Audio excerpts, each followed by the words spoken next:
I'm Bruce Robert Dell, the CEO of Euclidean. In 2010, our technology appeared in most of the world's media. We had found a way to give computer graphics unlimited power. Basically, computer graphics today are made of these little flat shapes called polygons, and a lot of big companies spend a lot of money trying to have more of these little flat shapes so your graphics will look better and everything won't be quite so angular.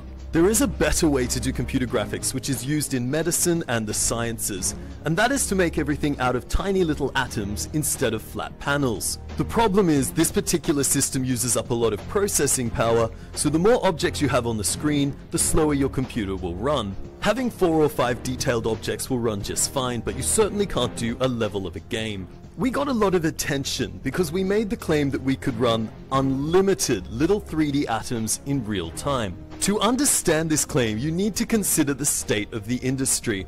There's lots of large companies that are pouring billions of dollars into trying to increase the polygon count.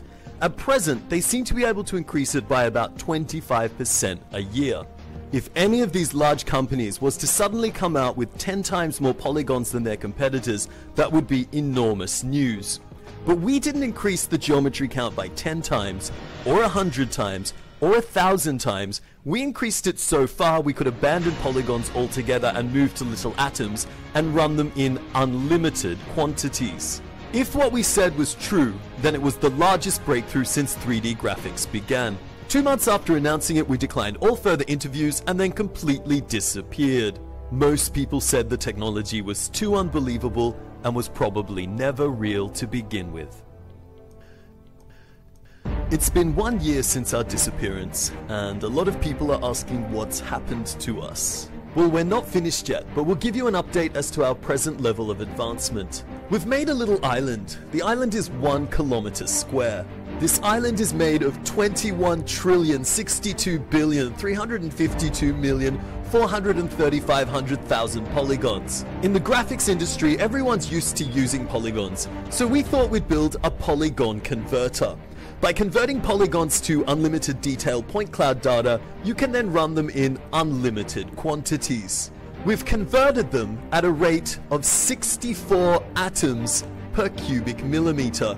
If you're not sure how small a cubic millimeter is, that's a rate of 1 million atoms per cubic inch. If you're still not sure how small that is, these are grains of dirt. In fact, there are 15 million converted polygons in every square meter of dirt, which means in 1 cubic meter of dirt, we have more polygons than you will find in any game that doesn't use procedural generation. Graphics are definitely getting a lot better. If you compare Crysis 1 to Crysis 2, you see nearly double the polygon count. But things still don't look realistic. That's not the fault of the artist. In fact, we're eager to see what happens when we give our technology to real artists in the games industry. We played with it ourselves, of course, and we came up with this. But remember, we're far from the world's best artists. So it'll be very interesting to see where our technology ends up going when there's more synchronization with other players in the industry. Our polygon converter converts things straight from 3ds Max, Maya, and other 3D programs, so it's pretty much business as usual for the artist. He just has total freedom now, and there is no such thing as a polygon budget. Polygon counts are pretty low today in games. If we look at things like palm trees and then compare them to, say, a palm tree made with unlimited detail, our technology, we can see that the polygon budget was pretty restricted. So by removing that burden from artists' lives, I'm sure we'll make a few friends. As for our supporters who play games, your graphics are about to get better. Better by a factor of about 100,000 times.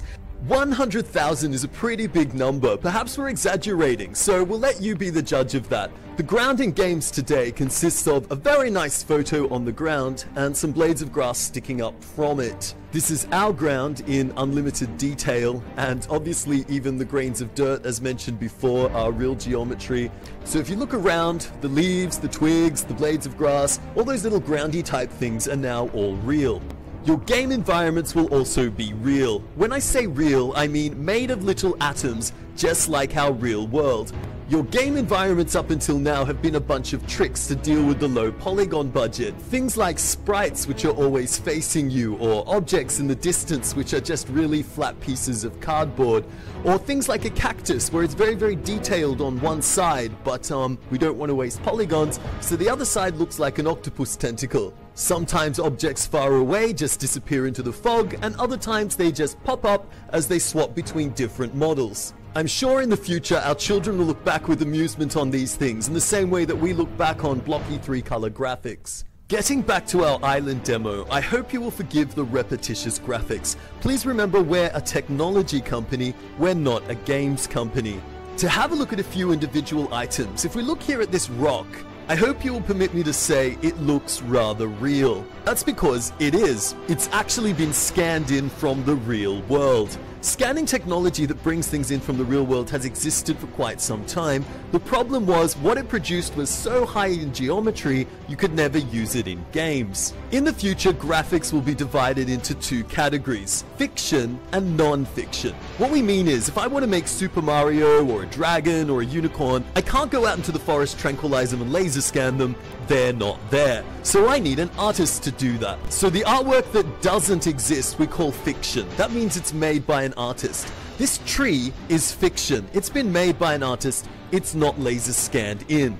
The rock, on the other hand, is non-fiction, and the cactus is a hybrid of the two. To make this cactus, we didn't have any cactuses that looked this way in our little part of Australia. The cactuses that we had weren't quite as interesting. So we took the pieces of them, we twirled them around to make circles, and then we added some dry leaves on top, which we changed the color of. If we were a little bit more creative, we would have taken the wings of a swan and put them on a tiger, but we didn't think of that at the time. This island demonstration shows our present level of technology, but that level is far from complete. For example, at present, our island has only 2 shades of shadows. Just after we made this demonstration, we progressed to having multiple shades of shadow. So in our next demonstration, you're going to find the lighting is going to look a lot better. We're also running at 20 frames a second in software, but we have versions that are running much faster than that, which aren't quite complete yet. Some months from now, our software development kit will be complete, and it will be ready to be handed over to the game's developers. Until then, we're all working as hard as we can, and we hope to produce a product that our fans and supporters will find acceptable. Thank you very much for taking the time to watch this presentation.